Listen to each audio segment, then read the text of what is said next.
Unahin na natin mga ka-eksena muna itong issue ng PNP, si IDG. Okay? Hindi ko lang alam kung yung in charge dyan kay Marcoleta sa PNP, dyan sa ospital, at yung security niya, kung kaparehas niyang kapatid sa kapatiran niya. Hindi ako sure doon, ha? Kaya lang, para sa akin, babanatan ko kayo kasi VIP treatment talaga yung ginagawa nyo kay Marcoleta, mga put na nyo. Subscribe na agad. Sa totoo lang po, hindi mga kababayan ko, ito, pasintabi na po, pero bilang isang simple at maralitang Pilipino, sa opinion po ng kagaya ko, siguro marahil yung mga nanonood din ngayon parehas nang sa akin. Bakit to? Pinapakitaan nyo po kami ng VIP treatment dito sa si Marcoleta. Pangalawa, pinayagan nyo pang makapunta si Sarah, si Robin. O Derek, hindi naman bawal ng bisita. Alam ko. Pero, ano sinabi sakit? Pneumonia. Mild lang daw. Kesyo mild pa yan, kesyo hard pa yan, kesyo extreme pa yan, o TB pa yan. Hindi dapat.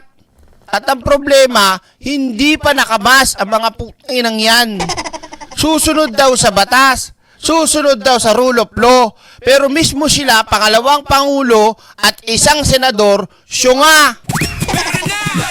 At sila pa yung bumabali ng batas. O, kasama na rin kung sino yung in charge dyan. Kaya nga kayo pinatawag ng sandigang bayan, mga animal kayo eh. Di ba? Ito po, idadagdag ko na lang, mga ka-eksena. Ha?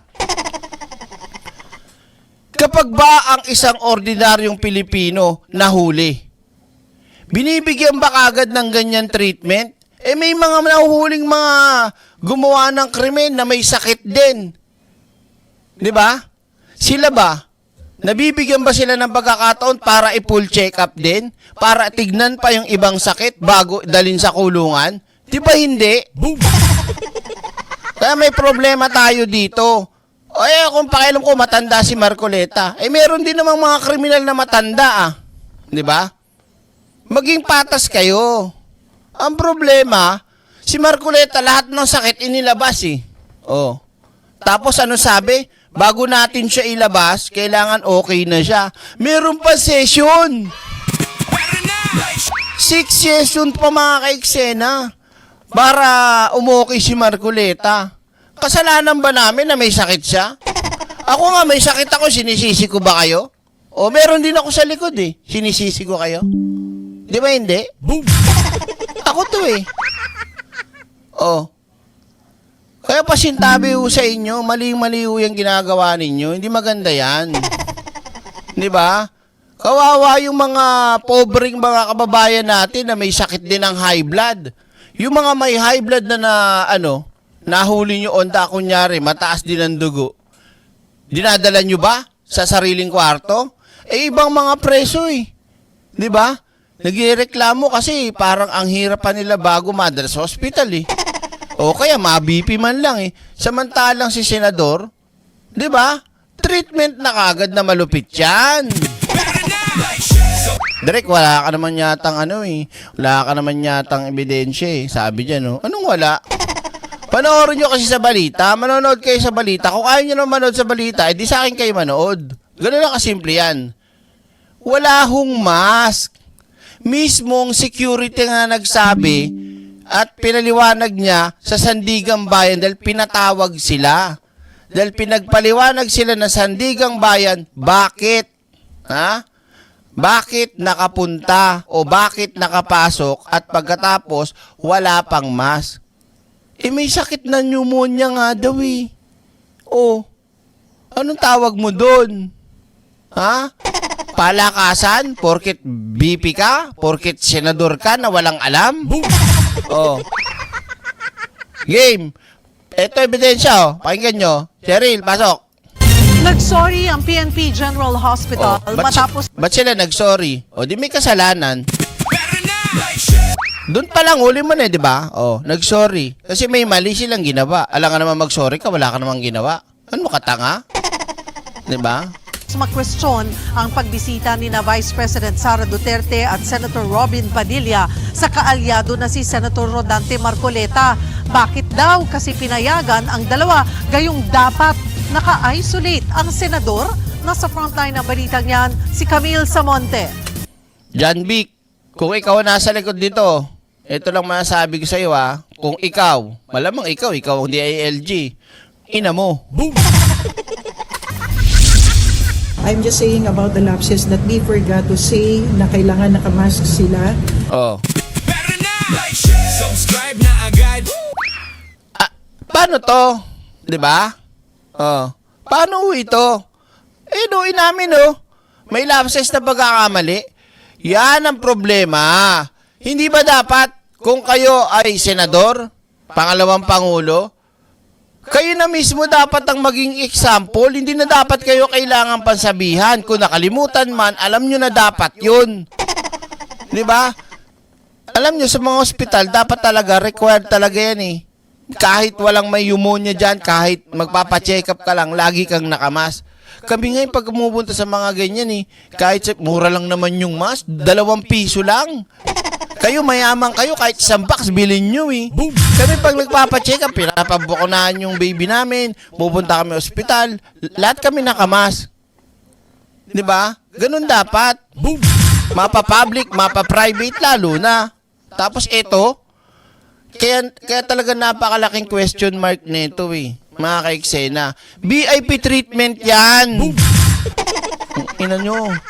Kayo pa yung mga tataas na sa pwesto, kayo pa yung mga hindi sumusunod o hindi nagkukusa.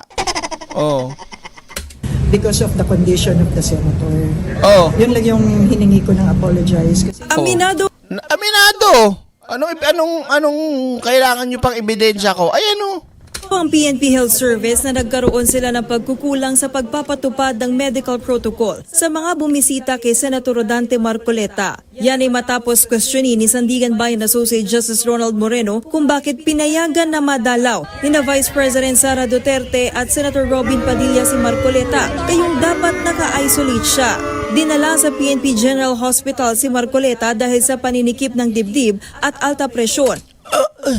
Naninikip dibdib ko. Dalhin nyo rin ako sa ospital.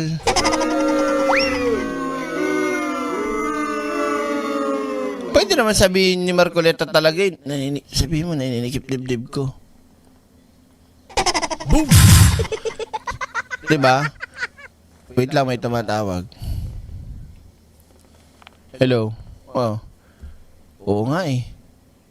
Basta pagka ando na tayo, tapos dumating na sila, bago pa man dumating sila, unahan mo.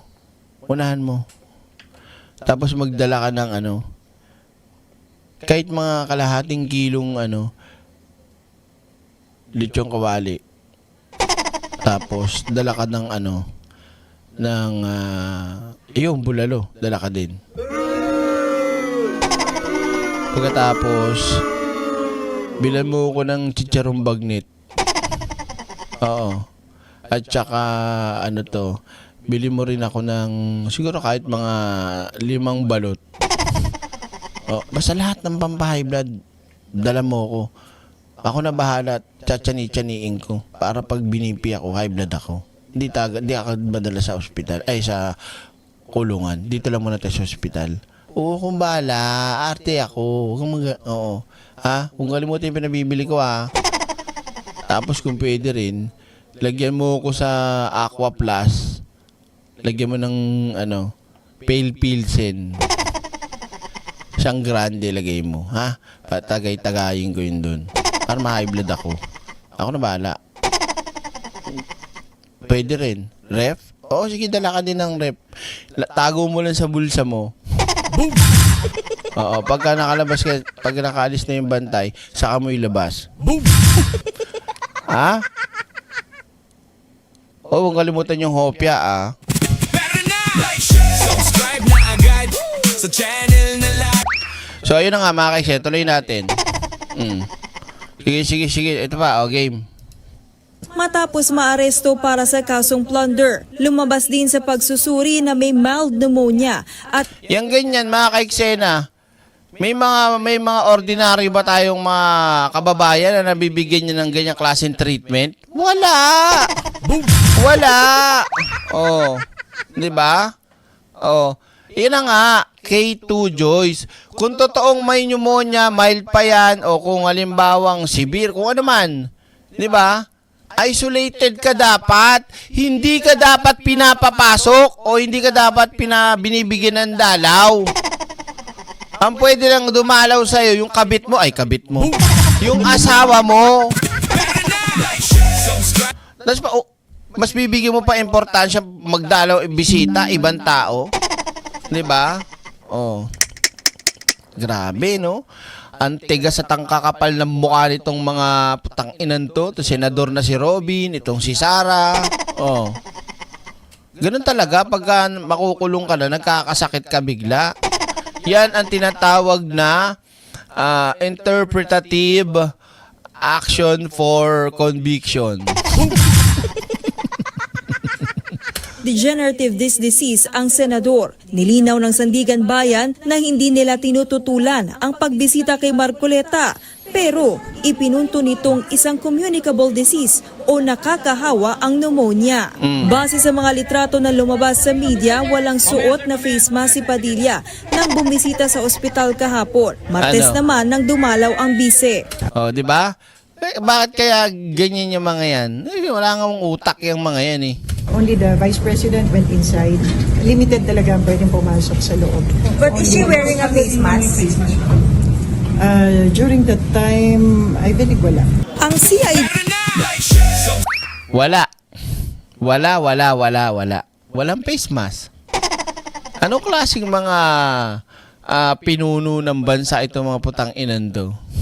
DG daw ang nagdedesisyon kung sino ang papayagang bumisita sa 72 anyos sa senador. Paliwanag ng ahensya, nagpaalam at nakipag-coordinate sa kanila sina VP Sara at Padilla. Pinayagan daw nila ang dalawa dahil ito ang request mismo ni Marcoleta at ng kanyang pamilya. Wow!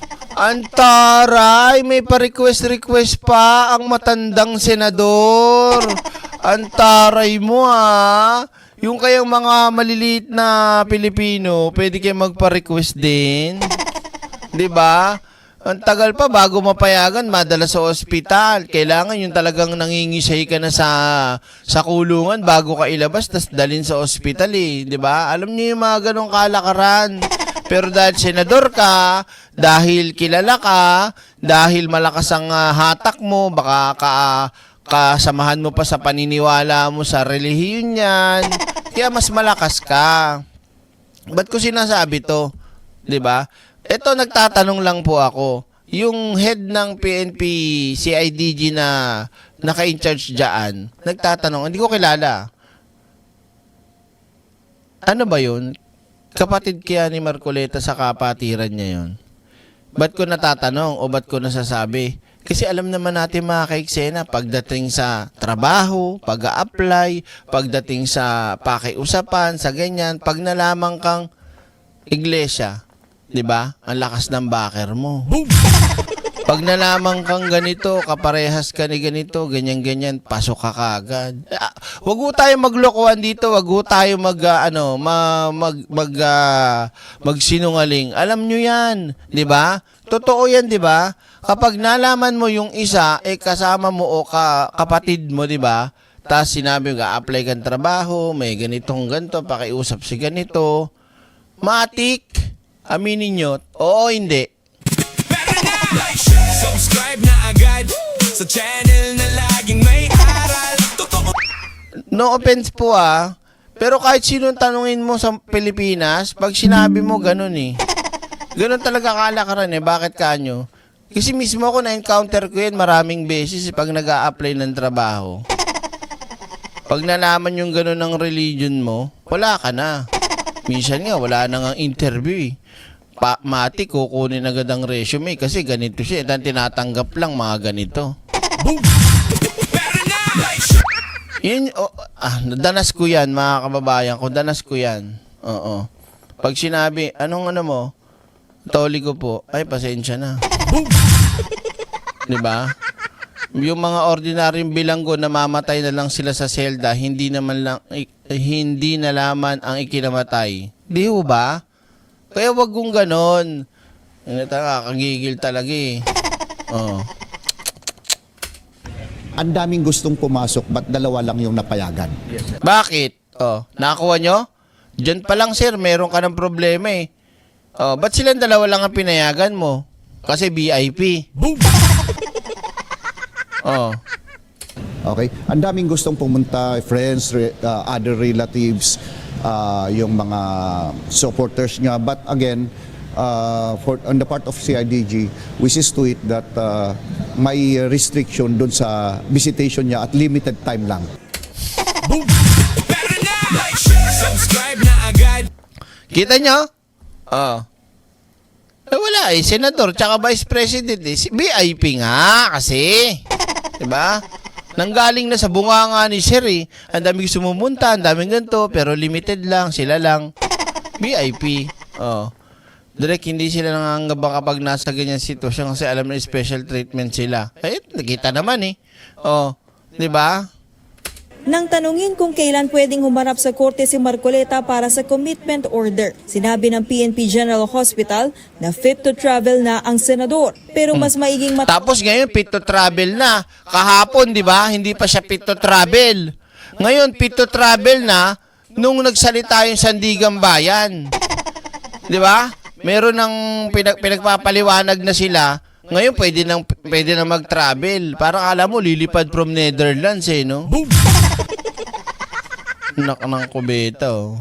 matapos niya ang pag-inom ng antibiotics sa loob ng 7 araw o hanggang sa July 15. Kasunod niyan, ipinag-utos ng korte ang pagsusumite ng daily notarized medical report ni Marcoleta. Wow, sana all may ganun. Sana all may daily. Samantalang ibang presyo, ay preso, sa hagisan lang ng Bioflu. Paano ko nasabi? Baka wala kang ebidensya, direct. Hindi kasi makaka-eksena. Ano po? Sabihin na lang natin. Basta may alam ako. Oh. Nutos din ang isang independent medical exam para matukoy kung kailangan pa ba niyang manatili sa PNP General Hospital. Samantala, na-consolidate na sa 3rd Division ang isa pang kaso ni Marcoleta na paglabag sa Presidential Decree 46 o pagbabawal sa mga taga-gobyerno na tumanggap ng regalo. Dahil dyan, 3rd Division na ang hawak ng parehong kaso. Patay. Nagbabalita mula sa Frontline, Camille Samonte, News 5. Ngayon nyo sabihin sa akin mga ka-eksena, may special treatment o wala? O comment nyo. Subscribe na